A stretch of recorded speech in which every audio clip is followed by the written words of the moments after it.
Hello, everybody. Welcome to USC. My name is Elex Michaelson. I am a proud graduate of the University of Southern California. Fight on, everybody. It is great to be back on campus. For those of you that don't know me, I anchor the evening news on Fox 11 Los Angeles at 5, 6, and 10 o'clock. I host a statewide political show called The Issue Is that airs in every market in California, but here in LA, Friday nights at 10:30. And this week we have Vice President Kamala Harris, exclusive one-on-one, getting the plug in. And just did that yesterday. And then, and last week we were so excited to partner with USC and POLITICO and host the first debate in the California US Senate race. So it's great to be here with an esteemed panel. We've got, I guess we want to go around and just do quick introductions of yourself, if you don't mind. Stephanie, yeah. Hi, I'm Stephanie Cutter. I run a company called Precision.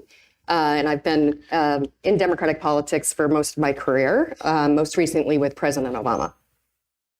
John Anzalone, and I have a polling company called Impact Research. Stephanie and I worked together in both the 2008 and 12 Obama campaigns, as well as the 2020 Biden campaign. Jessica Millan Patterson, and I'm the chairwoman of the California Republican Party. And also an alum, right? No, I am not. Oh, I thought you were. Okay. I'm a Matador up the way, Cal State okay. Northridge. But my husband is a faculty member here. He serves as an associate vice president. Okay, very nice. Cool. Well, so feel close to the family. Yeah, and by marriage. Yeah. Well, this panel is to talk about the general election, which I guess we're already in. Or let's start with that. Do you all agree that we're already in the general election? We have a very robust primary still going on the Republican side. And we have a primary coming up on February 24th in Ambassador Haley's home state of South Carolina. Certainly the name of the game right now is not just delegates, but also momentum. President Trump has put away Iowa and New Hampshire pretty handily. So it'll be interesting to see how this continues to play out. We are still in the middle of the primary. Can you? Yeah, go ahead. Go ahead, John. No, I don't think we're in the general election yet. And you see some of it in the polling, especially among undecideds who don't think that Donald Trump yet is going to be the nominee.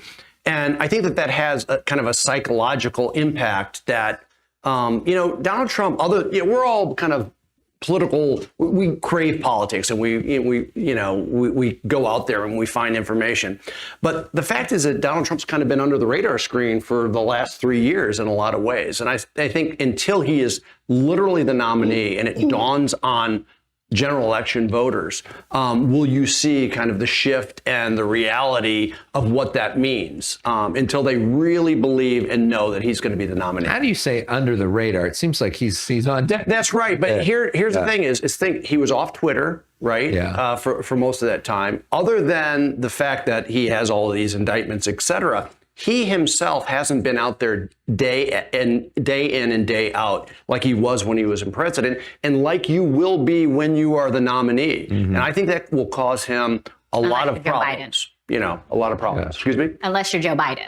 You are not out there day in and day out. Okay. But the problem is that being day in and day out with Donald Trump causes him tremendous problems. And that's what, again, that kind of re-engagement in PTSD with the general public, I think will cause him more problems than the current president of the United States. And I think, if I could just jump in, and I think his campaign knows that. Yeah.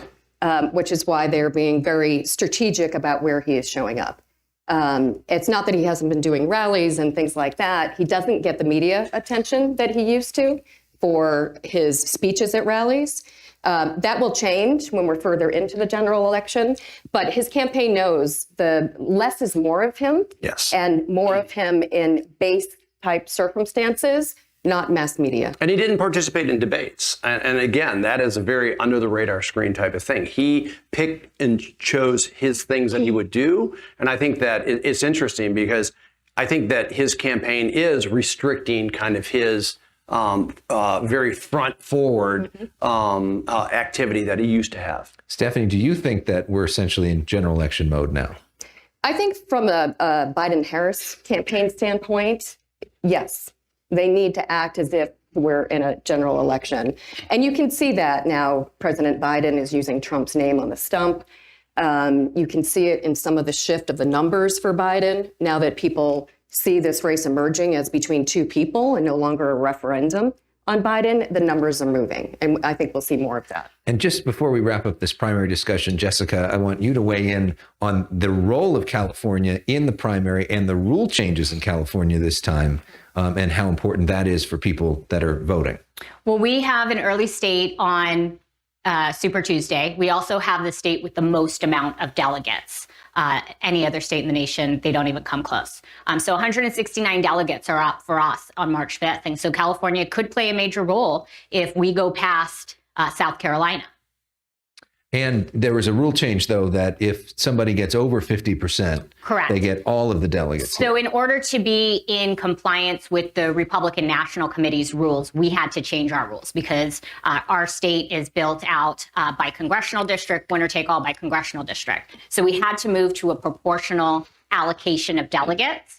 So our rule change moved it to statewide proportional. And that way, if you've got 10% of the delegates, you're also still walking away with more than Delaware, right? But if a candidate gets above that 50% threshold, which is not very easy to do here in California, you get all 169 delegates. But easier to do in essentially a two-person race, which is what we're now in, right? I mean, yeah, I guess you could make that argument. Yeah.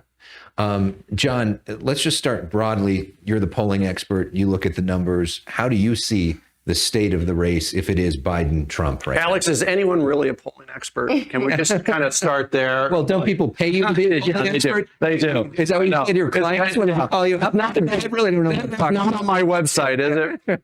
No, listen, I think the one thing that I can say, I think any pollster, if they were being honest, would say this at this point in time, is that the polling right now, a lot of it's just noise, right? It is a point in time thing. The fact is, again, the reality of it being a Trump-Biden matchup will change the dynamics because there is a certain PTSD to what Trump means to their daily lives and how they will project that and thinking about them being president. The other thing I think that what polls don't get now is the fact that there's going to be, I saw an estimate, $2.7 billion spent in paid advertising just in the presidential campaign. Wow. 76% of that in 7 states.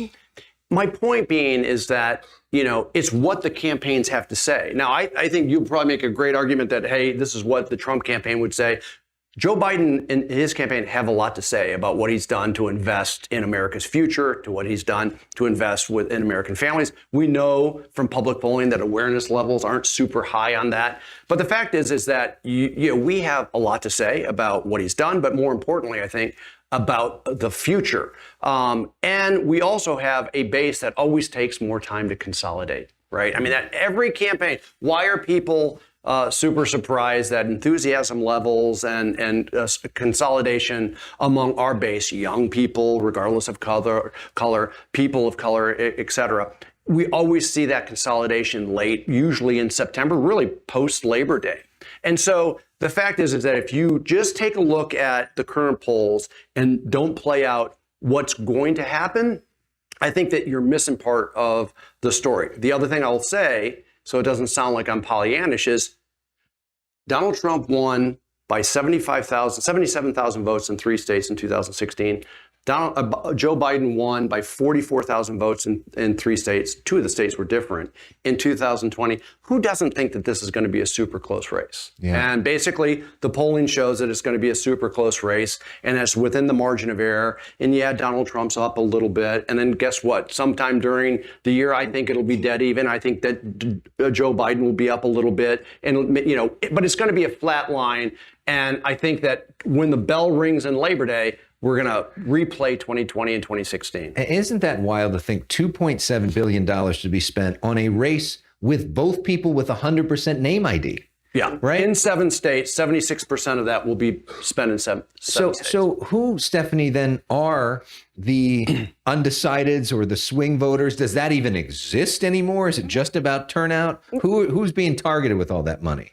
Well, there are a lot of different people being targeted with that money because those ad dollars will be spent in a lot of different ways. Both sides have to turn out their bases, and their bases are extremely different. But the margin on which the winner will declare victory is with, a very small segment of persuadable independent voters. So you have to persuade your base to turn out, that the stakes in this election are so great that we need the base to turn out. We need the base to volunteer, get their friends out. But the real target for mass advertising is this very small group of independents. And these independents are the same independents that we saw come out in New Hampshire and vote for Nikki Haley. And the independents that just aren't going to go back to Trump. So 2 goals: turn out your base at the highest margin possible and target that small sliver of voters in persuasion. Jessica, what do you say to that? And are you convinced that independents won't go back to Trump? So I think what we can all agree on is that you can't win with just Republicans and you can't win with just Democrats. Mm-hmm. And right now, Gallup says that 40% of Americans identify as independent, whatever that means for whatever they are. They could be registered as something, but they identify as independent. And we saw both in 2020 and 2022, who were the big winners? Ticket splitters. So you're going to see a lot of that, and they're going to be making the argument. And I think that there's a lot of people that in 2020 were voting for someone who was a beloved statesman, and now they have lived under 4 years of what that looks like to them. And what does it mean? Fight inflation. It means, living paycheck to paycheck for 62% of people. It means a failing education system. And I think that they are longing for the days of when the economy was good. And so I think that's something that those independents are going to be thinking about. Yeah, I see a face. I mean, as Anzo said earlier, the Biden campaign is going to have a lot to say. And I think one of those things is that the economy today is stronger than when it was pre-COVID under Donald Trump. So people don't realize that. White House has done a poor job of communicating it. The dirty secret of being in a White House is you're kind of harnessed about what you can say and do. Now that they have a campaign apparatus and dollars to put behind it, that's all going to be clarified. So what do you mean by that, by harnessed, and how do you think they can better communicate it? There's a lot more you can say on a campaign trail than you can do when you're in government. Our good friend David Axelrod used to say, in the White House, you can send the stock market crashing and armies marching. So you have to be careful what you say. And you obviously, you can't campaign from the White House.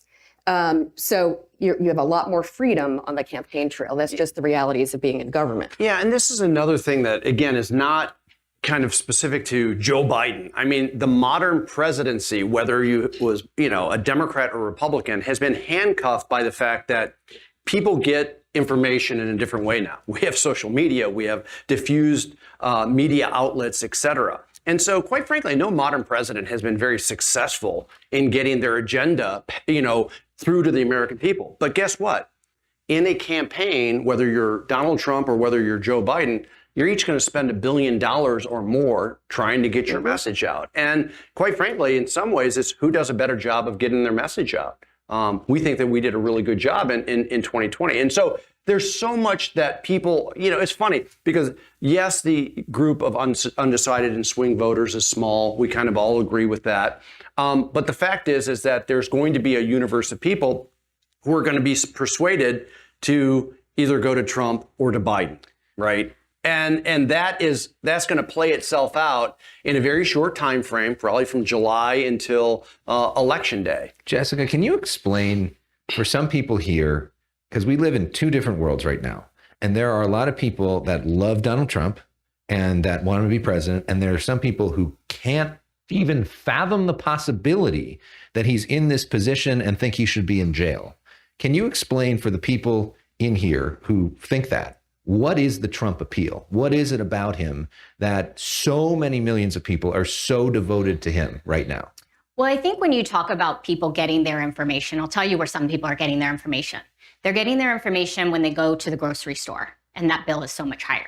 They're getting their information every single time they fill up their tank of gas. They're getting their information when here in California, 50% of our children aren't reading at grade level. That's where they're getting their information from. And they're watching 4 years ago when we had unemployment rates for women and Latinos and Blacks at their lowest rates. We've seen all of that go back. We've seen Biden inflation that has affected everyday living, where 62% are saying they are living paycheck to paycheck. And that is the appeal. The appeal is living better and how they lived 4 years ago versus how they're living now. How do you think all the trials and all that impact Republican voters? Well, I think certainly, if this was a political move, I think some of it backfired unless you wanted to go up against President Trump again, right? Because every single time there's a new charge, he goes up in the polls for Republicans. He raises more money amongst the base.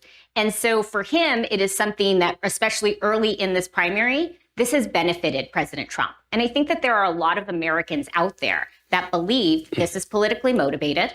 And they believe if it could happen to a former president, it could happen to me. And when you get different stories about who the Justice Department is going after, that is very unsettling for many Americans. I think there's a couple false sense of securities that the Trump campaign will eventually realize. And one is over 60% of Americans believe that he's committed a crime. Okay, again, when he's the nominee, people will take that differently and put it into their risk quotient factor about voting, right? If there is a trial, and I don't know if there will be a trial, but if there is a trial, that in itself each day will be quite dramatic. And quite frankly, some of the best numbers that Joe Biden ever had was during the January 6th hearings, because people did learn new things about Donald Trump and the insurrection. So I think there's a false sense of security because, he got indictments and he went up with the Republican primary voters, which is like Democratic primary voters, kind of, a unique group of voters, not the big general election voters. And so I think that will come home to roost. The second is, I think there's a false sense of security in some of the beating up on the economy and the diagnostics. I don't know where you got the paycheck to paycheck number. I've never seen that. But the fact is that now economic diagnostics and polling have become political. Like if you have a Republican president, Democrats say the economy is shitty. And if you have a Democratic president, the Republicans say that the economy is shitty. A different diagnostic, which I think is important, is almost 60%, about 58% of people, when you just ask them about personally, are you doing well? Are you doing good? Okay, people, their finances are good. Right. And so, again, all economic sentiment and economic confidence numbers are moving up. I don't care whether you're doing the Conference Board. I don't know whether you look at Gallup, University of Michigan, or Civic Science.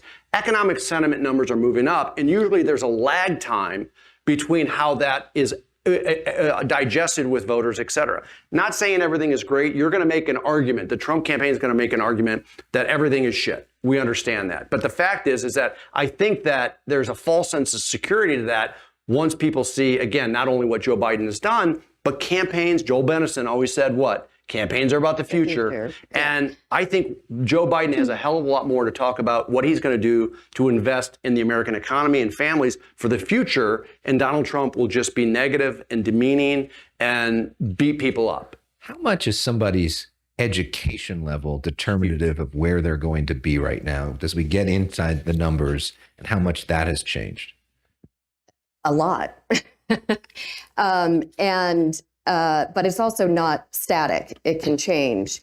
The more highly educated you are, the more likely you're for Joe Biden. However, the union vote is up for grabs. And, I very rarely watch TV anymore just because I get my news from various places and I'm always running around. Thank you. Oh, no. It's okay. I wish I had. That's okay. Yeah. If I would watch. It's great on digital and good podcast. We'll send you the links. Okay. Yeah. What I was going to say was, but this morning I turned it on and watched you because I wanted to know who was going to be on this panel. Yeah. I caught the head of the UAW on Morning Joe, who was making one of the most effective arguments, not just for Joe Biden, because Joe Biden is the union guy, but against Donald Trump, calling him a scab, telling anecdotes of things that he had done as president against unions, one of the worst NLRB boards that, whose goal was to dismantle unions. That argument to certain voters will be incredibly powerful when you're comparing that to the first president who actually walked the picket line. So, education can be determinative, and more so as time goes on. But with Joe Biden on the ballot and union voters up for grabs, I think we'll see a little bit of a shift in that. John, we've seen a shift from Latino men and Black men away from the Democratic Party. Obviously, they are such a huge majority, and they still have a majority, but it's less in certain polls. Why is that, and are you concerned by that? Yeah, and before I get to that, I just wanted to build on one thing that I think everyone should watch out for, is because we've done great with college-educated voters, which is not the case in, like, for example, in 2000 when Bush would have taken college-educated voters. But watch non-college-educated women, because we also have a great contrast on choice and reproductive rights. Yeah. And this debate is not over. If you saw news today about what some of the pro-life groups are now going to go to try to get the EPA to talk about get the abortion pill as a forever drug to ban it. This is if Trump becomes president, they already have the agenda. So again, look at non-college educated women. I think could be an interesting group with reproductive rights. I think the one thing about younger African-American men and Latino men in general is that they've been voting more and more Republican. But it's not just a Joe Biden thing. Right. This predates him and is part of it. Again, I mean, you saw in the Georgia Senate race in 2022, African-American Democratic U.S. Senator Warnock, African-American challenger Herschel Walker, African-American turnout the lowest since 2014. So this isn't, you see what I'm saying? And so I think that there is a ton of work to do in both of those communities, but it's a little bit more organic than it is specific to one candidate. And I think the Republicans, quite frankly, have done a fantastic job of it. I think that Donald Trump goes right after our base. I think when I was doing races against Rick Scott in Florida, he would go right after our base. And so, the fact is that we have a lot of work to do there. And there's not a lot of explaining to it other than, again, you got to make the argument of whose side you're on. What group are you guys most targeting? So nationally, we break it down into specific communities. Generally speaking, it happens within targeted congressional districts or targeted swing states in a presidential or with a statewide Senate race. So here in California, and this is an investment that the RNC has made over the last two cycles. So in 2021, actually the first in the nation Asian American engagement center was put in Little Saigon in Michelle Park Steele's district. I think you came out and did some interviews there. Yep. This was a huge focus for us because we needed to make sure that we were showing up just as a community. We launch precinct walks and we do phone banks from there too, but we're open year round. So we have a Tai Chi class that practices there on Fridays. We have our Vietnamese dance team that practices there on Saturday. This year, we took a project that was started in South Florida called the Republican Civics Initiative. And what we do there, it's a 7-week class, 2 hours a week. Our staff is trained by the Department of State. We help people study for their citizenship exams. So in California, we've done 3 additional community engagement centers focused on the Latino community. And again, in targeted congressional seats. So we have one in Palmdale for Congressman Mike Garcia. We've got one in Bakersfield for Congressman David Valadao. We've got one in Merced for Congressman Duarte. This is something that we are committed to doing, and that is showing up in the community and showing that we care. John, let's talk about the border. I've heard you on Mike Murphy's fabulous Hacks on Tap talking about that issue. It's now talked about. There's a big discussion nationally this week about whether to do something about it or not. How does that play when it comes to the national election? And is that a voting issue for people? It is a voting issue. If you look at the crosstabs, it's much more of an intense voting issue with self-ID'd Republicans. It's often the number one issue if you do a list of issues. Not saying that it's not important for independents or for Democrats. It is one of those emotional, dramatic issues. You see it on TV. I mean, right? I mean, like you see the border, et cetera. It's a very visual issue. And again, I think one of the big mistakes that was made by the Trump team or Trump himself was trying to quash any negotiations to get a deal in Congress. And I think it's going to bite him back in the ass, because now Joe Biden is out there wanting to solve the problem, and it's about solving the problem. And, he's made statements about shutting the border down. And you have Donald Trump, who basically has told the Republican leaders in the House, and this is all, you've been on the news, don't do it. We don't want to give Biden a win. Okay, again, national priorities, like who's serious about solving problems? And so it has, again, given, I think, the president an opportunity to not only show leadership, but to show that Donald Trump is going to play politics with this issue. He's not interested in solving the problem. Jessica, would you admit that that is both bad politics and bad policy? Well, I think that right now what we're looking at is Democrats had an opportunity to solve the crisis, and they didn't take it. And since President Biden has been in office, but didn't how many a border plan without a Republican Congress? How many different times they've done plenty of things with the Republican Congress. Even though the Republicans will work with him. Right. Even though he has signed so many executive orders that has affected what has happened at the border. Now he's made effectively every single state a border state. When you have mayors of cities like Chicago and New York buckling to the pressure of what's going on. I watched a little bit of the committee hearings this morning. And, Garcia from Long Beach was talking about how this has been an issue that started a long time ago. Well, people are feeling it right now. So what am I going to believe, you or my lying eyes? But to John's point, with Trump being so blatant about this, saying, don't give Biden a win, doesn't he take the pressure off of Biden and allows Democrats just to blame Republicans for not doing something about it? Isn't he giving them a win in the process? We'll see. I mean, each one of these campaigns is going to have to strategically decide what decisions they make, and on policies and otherwise, but that's his gamble to make. What do you see as the sort of key issues going forward in this race? Well, it's different for different blocks of voters. And if I could just address immigration for a second, John is right that the intensity on immigration lives with Republican-based voters. It's a mobilizer for them. It is not a mobilizer in the same way for independents or Democrats. However, it can be a mobilizer if they see somebody putting kids in cages or separating mothers from their children or bashing and insulting U.S. citizens who happen to be of certain descents. And that's the Trump rhetoric, the Trump likeness that really, lost him the 2020 race and has impacted every single election we've had since he was elected in 2016. So there is a lot of different ways to look at the immigration issue. It is true that it is a liability for President Biden. Now that former President Trump has torpedoed a viable solution to the current problem, he owns it. He owns the problem.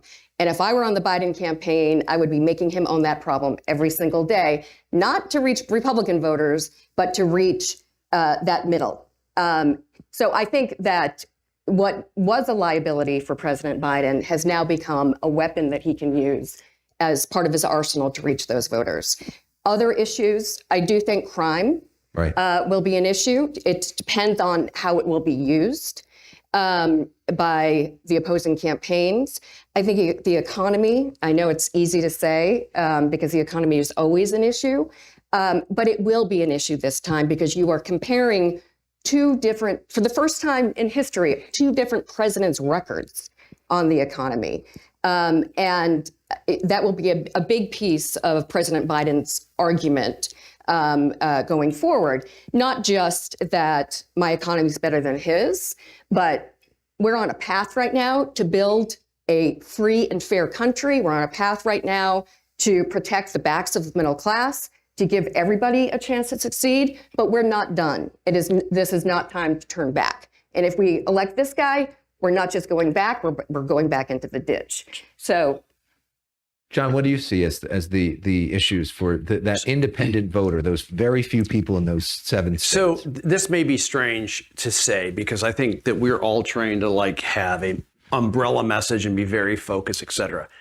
Again, when you win by 77,000 votes and 44,000 votes, you have to talk to everyone and your margins are everywhere. Like, for example, one of the biggest gains from 16 to 20 for the president was with seniors, voters 65 and over, right? I mean, he won them. We're leading by a very small amount, but that's a huge, huge gain. What do we have? $35 insulin, $2,000 cap for Medicare, negotiating with now the pharmaceuticals with Medicare. So for seniors, those are big issues. Social Security and Medicare and protecting it is going to be a huge issue. But I could go to almost every demographic group, and I think that we and you are going to be talking to them in a bunch of different ways. If you're talking to young people, you're just talking about different things. Maybe you'll be talking about climate change and maybe you'll be talking about student debt, right? I mean, if you're talking to working moms, et cetera, that's a different issue. Caregiving, huge issue in America, right? No one thinks about, those family members and caregivers who take care of family members, et cetera. There's so many just the kind of niche issues. Child care tax credit, a big one. Both in the African American and Latino community, but also overall. So I know it sounds strange that there's not just going to be one issue, but most of these issues also fall into it's the economy stupid, or it's the cost of living stupid kind of frame. And then you have democracy, which everyone was like, democracy is not a real issue. Joe Biden, as president, gives this unbelievable speech in October of 2022, everyone's like, why is he talking about that? The number 2 issue. Literally in our post-election polls, not for Biden, but showed that democracy was number 2 issue for Biden voters? Or no, for nationally. And I think that although people just see that in different ways. Yeah, they definitely view it different ways. Joe Biden is a threat to But allow me to suggest we're on the advantage side of that. It is a driver for Democratic-leaning voters, not just Democrats, but Democratic-leaning. Right, and independents who worry about Trump's behavior and what another term would be. And just think about the split screen that will be going on with a trial that's supposed to be starting in March and an argument being made on the campaign trail about the need to protect our democracy. There's one other issue, and we don't mention it because it's so obvious, but abortion will be a huge issue in this election. And, the idea of, for the first time in history, somebody taking your freedom away from you, a constitutional right that we've had for generations being taken away from more than 50% of this country. So we will see a lot of that. And it was interesting. Yesterday, I was with Vice President Harris, who's on the Reproductive Freedom Tour. She's out on the stump. And I know there's been a lot of critics of her. But it seems on that issue, she's certainly found her voice and is a very effective messenger. And maybe that's an advantage of having a female vice president than you wouldn't have, an old white guy talking about that issue. Speaking of that, I guess, I'll go to her now. I'll bring up that issue because I was going to bring that up. Her poll numbers are not great. What do you see as her role, and what would be the most effective way to use her in the next year? Yes. Sure. Yeah. Well, I mean, poll numbers of vice presidents are rarely great because people are not paying attention to them, and they got a rarely president see them. who would be 86 years old. So maybe the vice president matters a little more than before, right?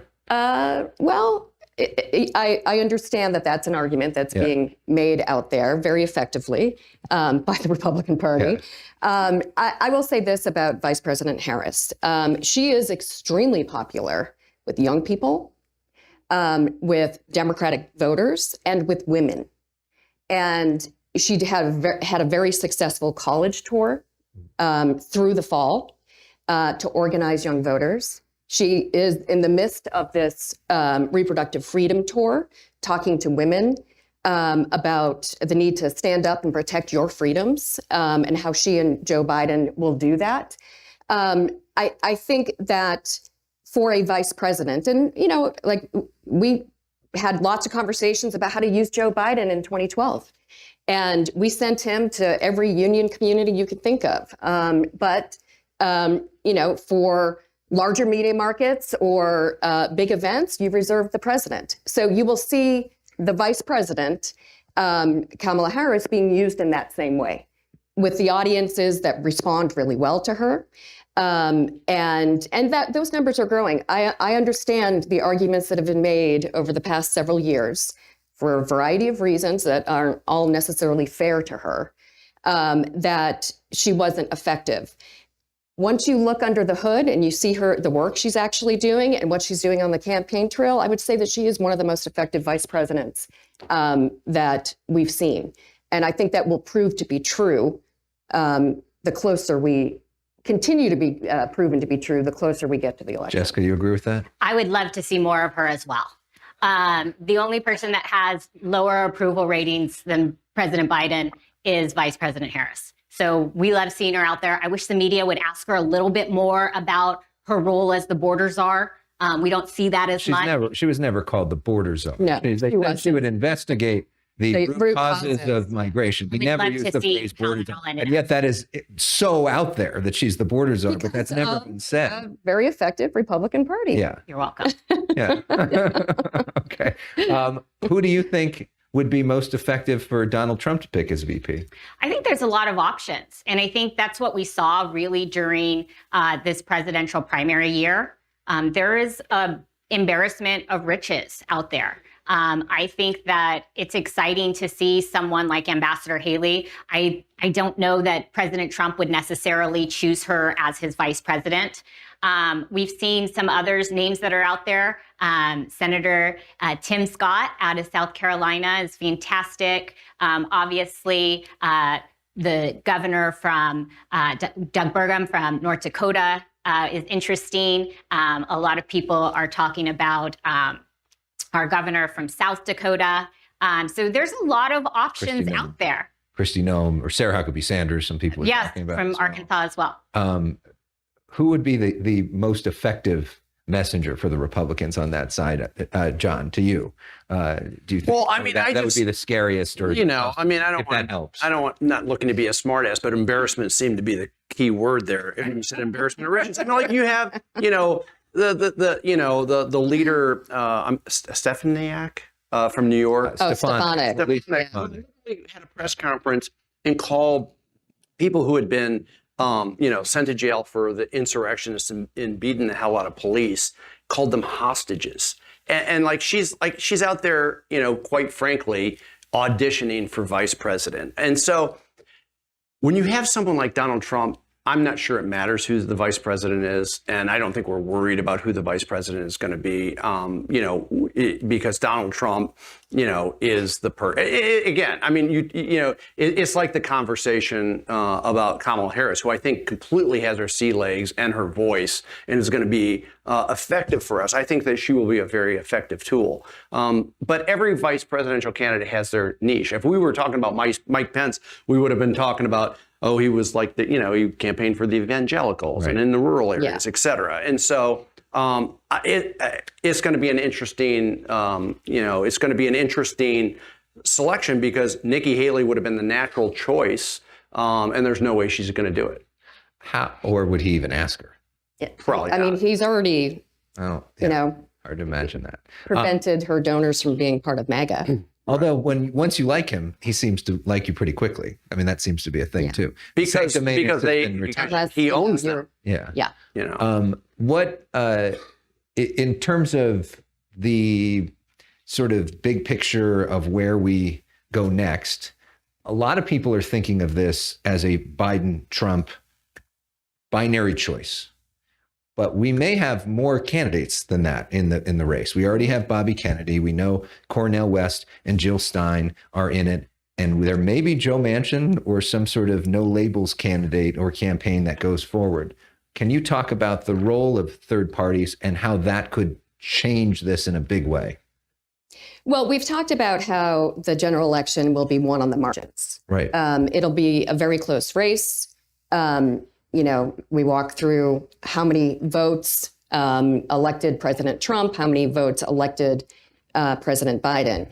When you throw a third party in there, the reason President Trump won in 2016 was because of third parties. Yeah. If you took Jill Stein out of the equation, And Gary Johnson too. and Gary Johnson, but mostly Jill Stein, we'd be talking about President Clinton.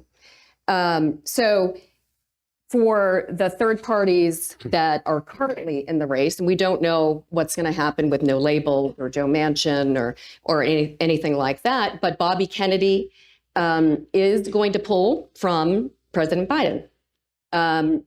Bobby Kennedy has not been incredibly successful getting on ballots, but we will see him trying to establish himself as as part of a political party to make it easier. I think it's a real threat. I think what's his name? Cornel West. Yeah. It's yet to be seen how far he'll take this or what impact he will have. But the existence of who is currently in the race as third parties is very damaging to the Democratic ticket. And, it'll be interesting the further we get along to see where some of their money is coming from. And I think that if we are able to connect the dots, we're going to be connecting the dots to a lot of Trump funders who know that having these people in the race helps eat away at Biden's margins. So that's my belief. We also have Dean Phillips, who's now talking about maybe running as an independent. I don't know where he thinks he's going to go. So. Yeah, listen, I think it's going to be incumbent upon both campaigns as this plays out.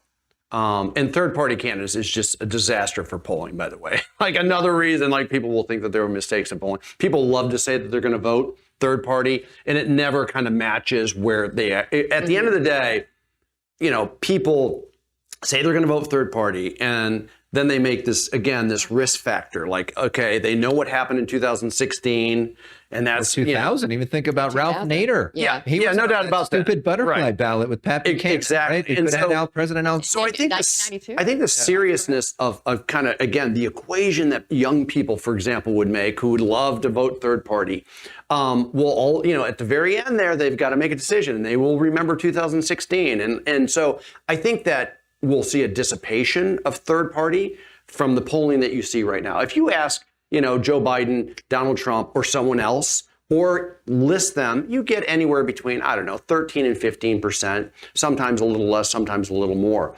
And the fact is that will never sustain itself, most likely. Yeah. And it'll dissipate. And it's our job. And matter of fact, the Kennedy vote's really hard because he pulls some of the non-vaxxers and the Trump people, and he pulls some of the Biden people. But it's all about ballot access. These individuals have to get on the ballot. You're no labels. Is the Republican going to run for president and the Democrat for vice president, or is it going to be vice versa, right? Yeah. There was a story out not too long ago that the Trump campaign has reached out to the Bobby Kennedy Jr. campaign about VP, and he didn't rule it out. So, there's so much good drama yet. We're living in a movie script, people, right? And it's being written week by week. But to Stephanie's point, Jessica, even if it isn't 13, 15%, if it's 1% or even 0.5%, if these races are that close in swing states, that could make the difference in this election. Yeah, I think it's yet to be seen. I think we have certainly experienced it in elections before. We don't know what it's going to happen. I think that each one of these candidates are going to have to make their case to the voters. And if they're not doing that well enough and a third party comes in and goes after that, then we're going to see results from it. But I think it's yet to be seen of how much it'll affect. Another big issue is just the president's age. It is an issue that voters talk about. You see polls, John, that 66% of Democrats are concerned about it or potentially want a different nominee. That doesn't mean they're not going to vote for him over Donald Trump, but it's something that they're thinking about. How do you think he should message on this? Well, first of all, we just have to have a reality check conversation, Alex, about this, because you can pull one. The reality is Joe Biden's running, and he has a tremendous record, and the fact is that when you take a look at the head-to-heads, his consolidation of Democrats is almost as high as the consolidation with Trump as Republicans. And, again, in terms of messaging it, people know his age, and they're going to make a decision at the end of the day based on what he did as president and what he wants to do as in his next term. And that's really how you message on the age is, here's what I've done, here's what I want to do for America's future. But should he lean into, Stephanie, maybe this idea of wisdom? Which they talk about a little bit, but like really talk about that in a different way, or be self-deferential about the age, which he's done some of. How do you handle that if you're offering your advice? There's nothing we can do about his age. Yeah. He's 81. Everybody knows it. He has been self-deprecating. There is an argument out there that because he knows how to do this job, because he knows how to get things done, because he can talk to world leaders, because of all of these different experiences, America is in a better place today. I find it interesting that Nikki Haley is going after Trump for his age and questioning his mental fitness. Right. And I think that will, come back to bite her for her future ambitions. But it has caught hold. People are talking about it. Not that anybody really thought there was, mental fitness there, but they didn't think it was due to age. Now she's linking those things together because he, gave the rally speech calling her Nancy Pelosi and things like that. So, we have two older white men on the ballots. Does it negate each other? Can Democrats make it negate? How this is handled on the campaign trail will matter.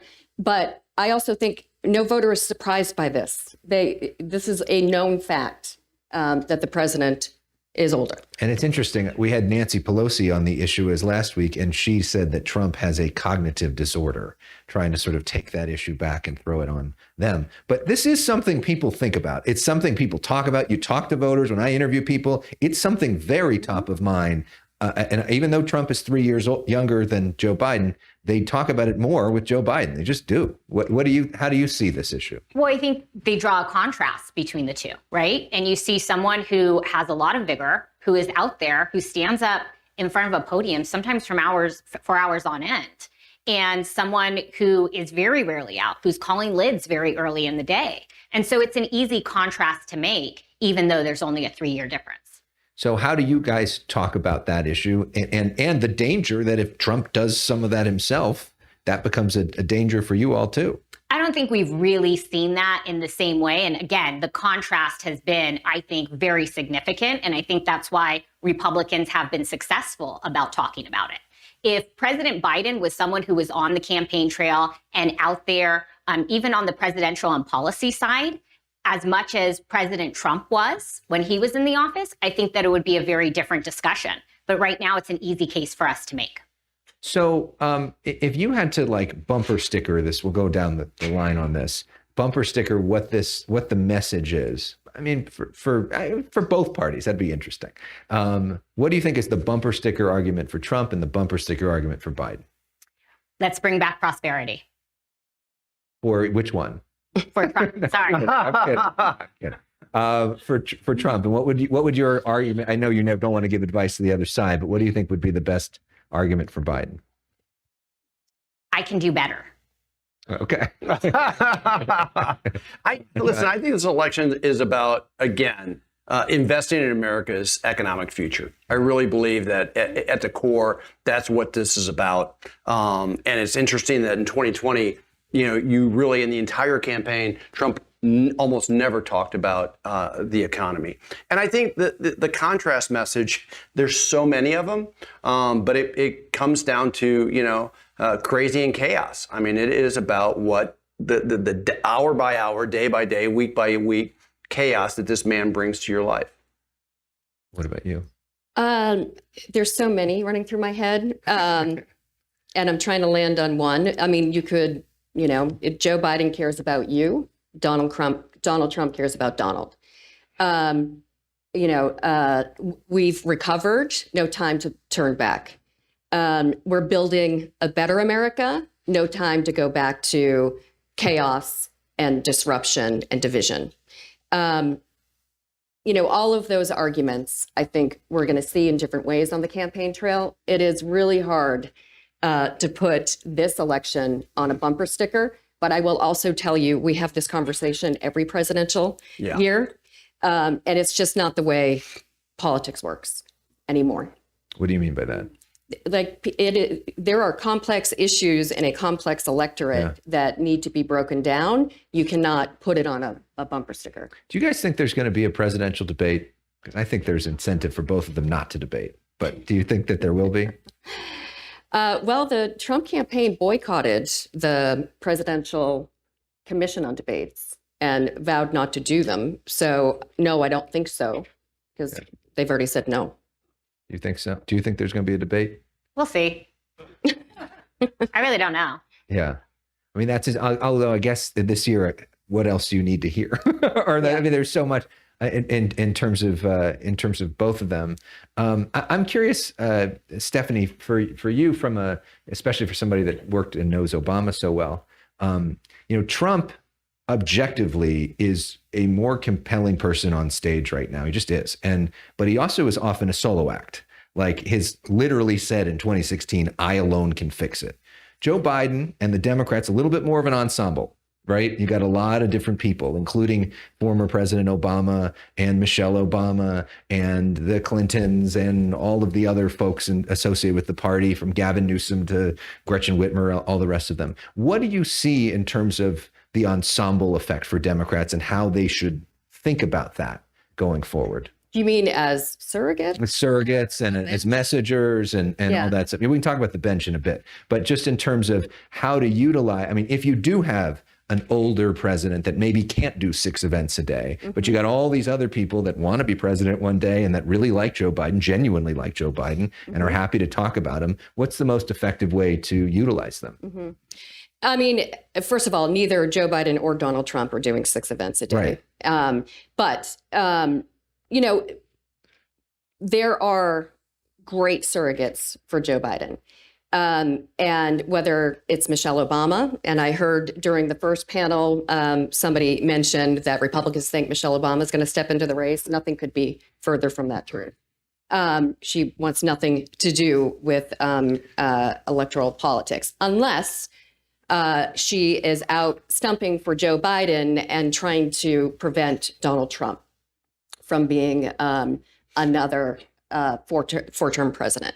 So she is one of the most effective messengers anybody has ever seen, not just Democrats, and really can sum up. I'll never forget her 2016 convention speech, where she really summed up what kind of country do you want to live in, and was one of the most effective arguments against Donald Trump. Barack Obama, the young people, obviously the base, but independents, he's still hugely popular. Bill Clinton with the Democratic base, Gretchen Whitmer, Gavin Newsom, your governor, Wes Moore, Josh Stein, Josh Shapiro, all of these Democrats who are committed to being out there and stumping for Joe Biden will be really effective, particularly a governor in their own state.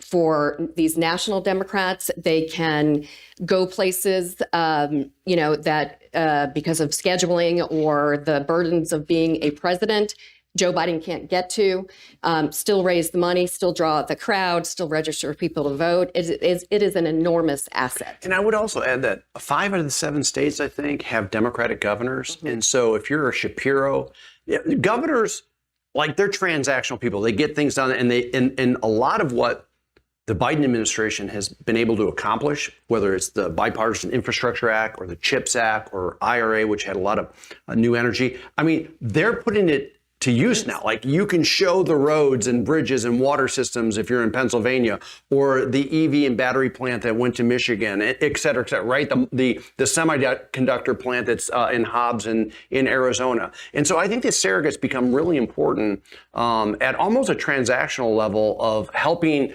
to talk about all these amazing things that have helped, again, kind of reinvigorate, transform their economies. And you're already seeing that.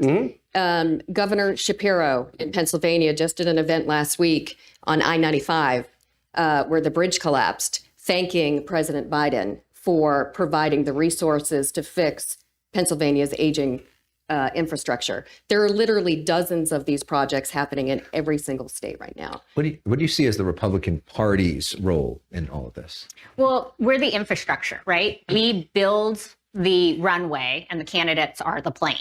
And so that's our job. So we're engaged on the data side of things. We're engaged on the organizing side of things. We're engaged on, the large dollar fundraising that can happen through a party that cannot happen because of limits for candidates. So that's what we will continue to do. We're going to do questions in just a moment. I just want to ask one more question as the California politics guy that does the California show, Around the Horn. Clearly, Gavin Newsom is engaged in this campaign. There are different thoughts on why he may be so engaged in this campaign, but we see him campaigning around the country just last week, going to several different swing states to make his message. What do we make of him and what he's doing? Is it effective? And how does he play into all of this? Jessica, I'll give you that softball to start off. So I love seeing him in places like South Carolina, where there's a clear contrast. We've watched 700,000 people leave our state in 2022 alone. We lost a congressional seat for the first time in our state's history. And we're seeing them go to places like Florida, like Texas, like Idaho. So when he visits places like South Carolina or places like Nevada, I like that because we have Gavin Newsom's greatest hits that we can talk about, whether it's the economy, whether it's education, the highest gas prices in the nation, the unaffordability crisis that we have here. We love being able to show the contrast of what Democrats want to do to the rest of the country, and that is take California to them. Who do you think would be a stronger Democratic nominee in 2024, Joe Biden or Gavin Newsom? I think Gavin Newsom would be a stronger Democrat nominee for Democrats. I think he would be harder to beat than Joe Biden would be. Around the country. You do? Well, interesting. Okay. I didn't know if you were going to say that. John, I don't know if you're going to answer that. No. But listen, Gavin Newsom, all you had to watch was the debate for DeSantis to understand that Gavin Newsom is a great spokesperson for, the Democratic Party. Okay, why to be a Democrat? I mean, it was a smackdown. He's an incredibly succinct. He's good at delivering a message, and I think that he's an incredible, value to the Democratic Party for the presidential and for other races as well. Of why, why you should be a Democrat. Who would be the front runner in 2028? Do you think? Oh, listen, if everyone wants, if you're a governor or a U.S. senator, a Democrat, Republican, you're gonna what about a vice president? What's that? A vice or president. a vice president. I mean, you're gonna run. I mean, you're gonna run. Yeah. What do you think of Newsom? How he's doing his moves?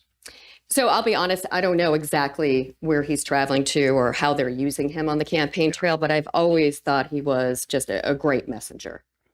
He knows how to communicate, how to break things down. Not talk above people, but right at them. And I would also add, also in California, Pete Aguilar, who's the number 3 in the House in leadership, fantastic surrogate. I mean, again, another person who I think you'll see out there because he's very good at articulating a Democratic message. Chair of the House Democrats. Yeah. All right, question time. Line up at the mics if you have them. Yes, I already got somebody lined up. Can we turn that mic on? The on button.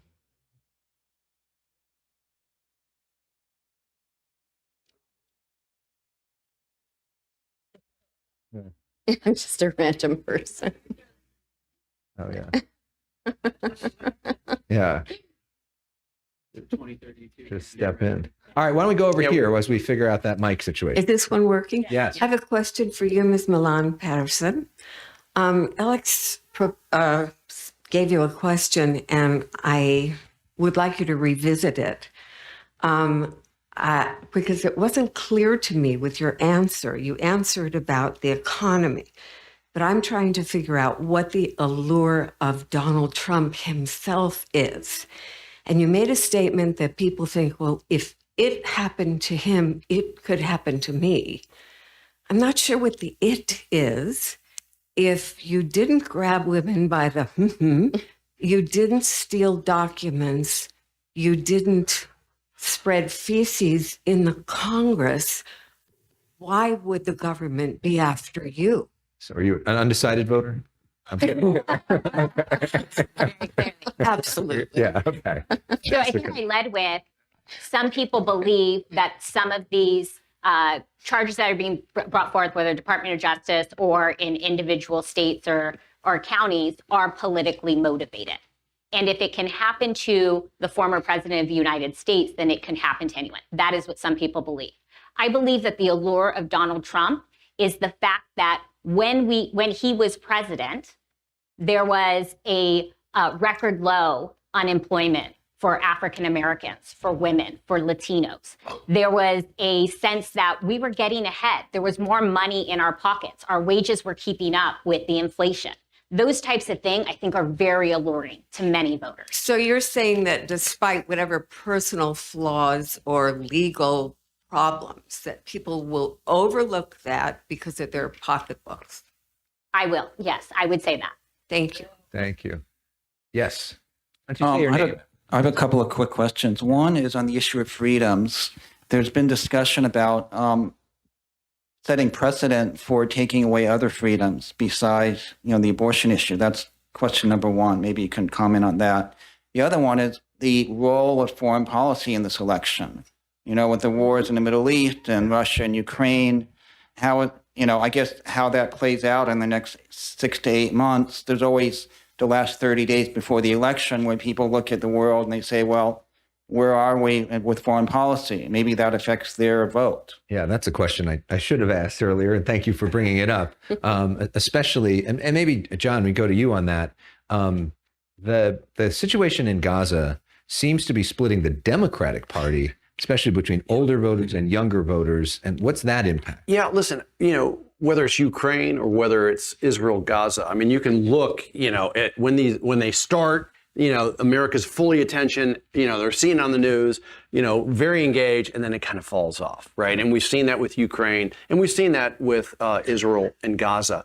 And again, so there may be young people who, again, want to ceasefire or have a leanings one way or the other. They're going to make a decision whether that is the deciding factor for them, right? Versus, again, all of the other things that Joe Biden means in terms of the other freedoms, whether freedom of democracy, investing in America's economy, et cetera. So, single issue voters tend to usually live a little bit more on the Republican side than the Democratic side.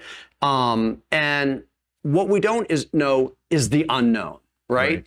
That's the unknown. I mean, right now, the Republicans in Congress are holding up Ukraine funding. Well, if that starts going south, someone's going to have to take the blame for that. So that could, again, come and bite the Republicans in the ass. And we don't know what, right now there's talks about a ceasefire and a negotiation with to get the hostages free. And are we at the end of it or are we at the middle? And the fact is that we don't know. So we don't know how it will impact the election. And we don't know, say that this happened October 7th, 2023. If there were something that happened like that October 7th, 2024, that could be a game changer. Yes. Hi. So pretty much it's like similar question. I think you're kind of downplaying it because in Michigan, there's like a strong Arab population and they're not going to vote for Genocide Joe. That's great. I don't want to cut you off. I want to hear the rest of it. But the fact is that, again, the election's a long time away. And Trump is literally the person who wanted to ban Arab Americans from America. And so everyone's going to, again, have kind of a decision to make here. And, again, we don't know what's going to happen.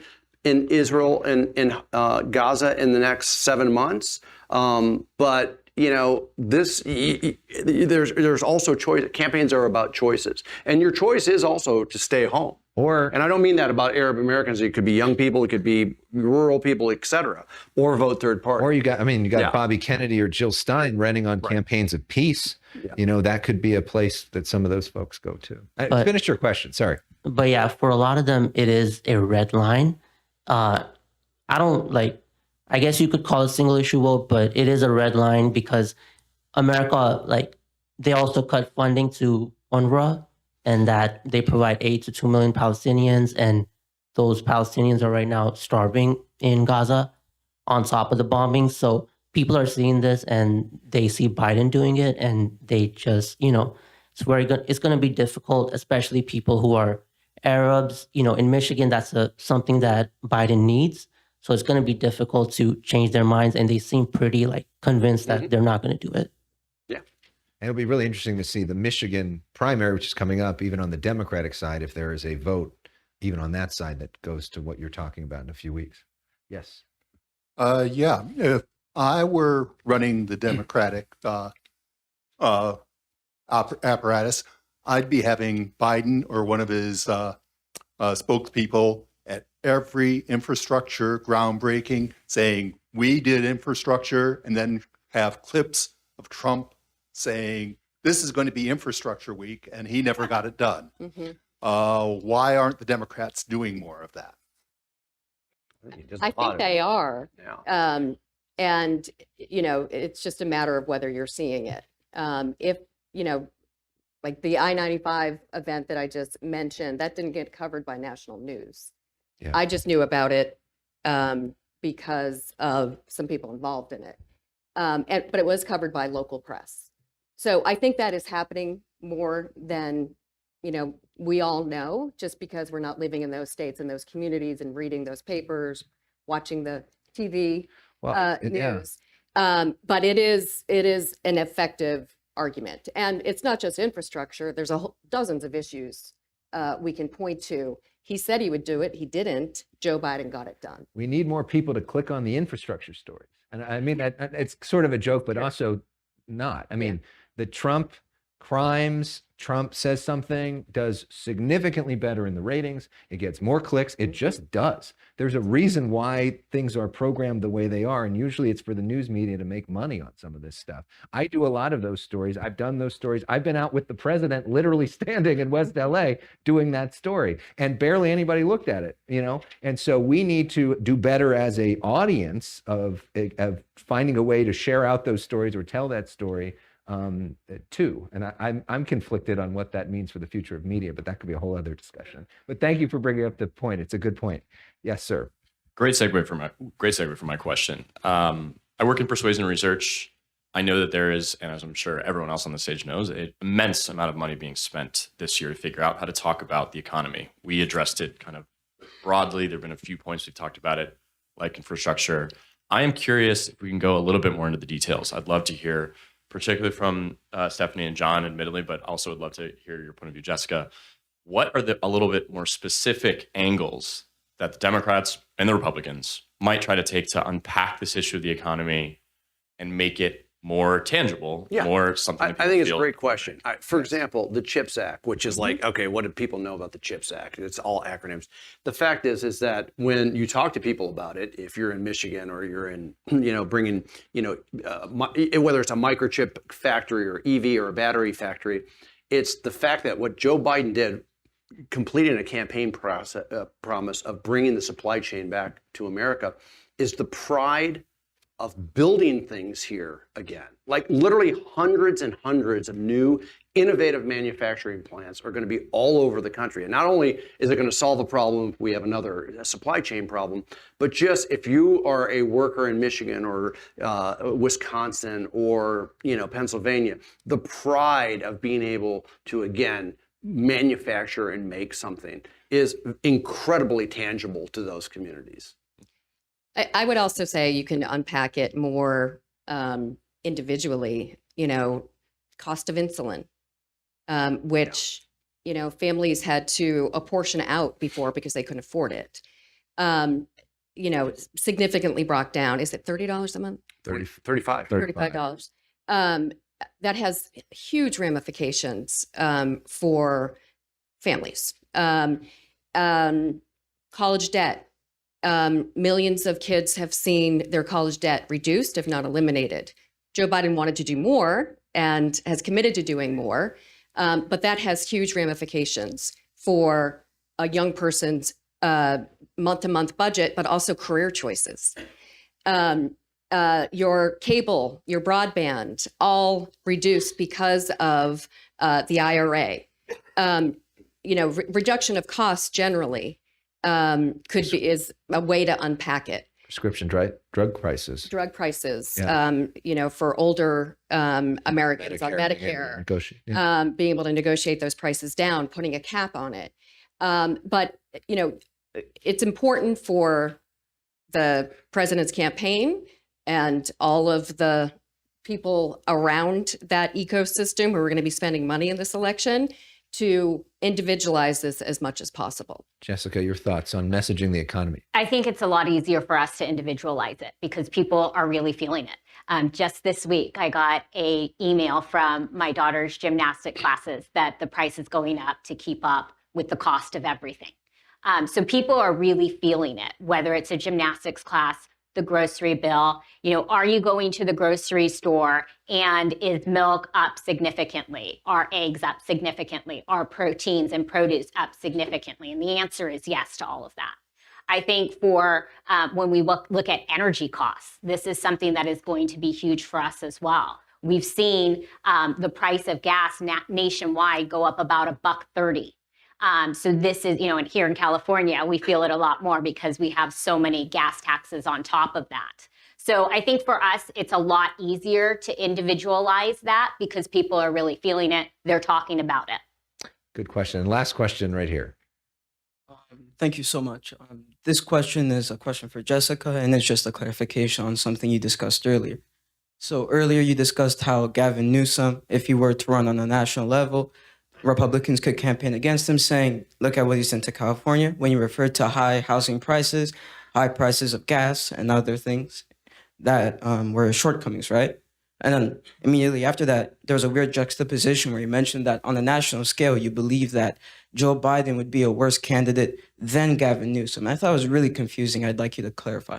Yeah, I think that Governor Newsom is an incredible politician. I think he is a smooth-talking, shiny-tide salesman. And I think we may have been watching different debates because I walked away from that completely different. When a member of the media held him accountable and asked him very direct questions about what was happening here in California and comparing his state to Florida, it was a very tough position to be. And it was one of those rare moments where I didn't think that Governor Newsom excelled out on the stage. I think that he is a smooth-talking guy. I think he is a failure as a leader, and I think he is wrong on most policy issues, but I think that he is incredibly charming to most people. So then in that case, you believe that because he's very charming, you think that he has a better chance than Joe Biden at winning the presidency? I do. All right. Thank you. On that note, Jessica Patterson going for Gavin Newsom for president. I'd still love to run against him. I'm kidding. Yeah. Thank you all for this really enlightening discussion. Give them a round of applause. Really, really enjoyed it. Thank you all for being here today. It's important to learn about this stuff. We've got lunch about to be served, and then there's more great panels to come. And hope you'll tune in to The Issue Is this week.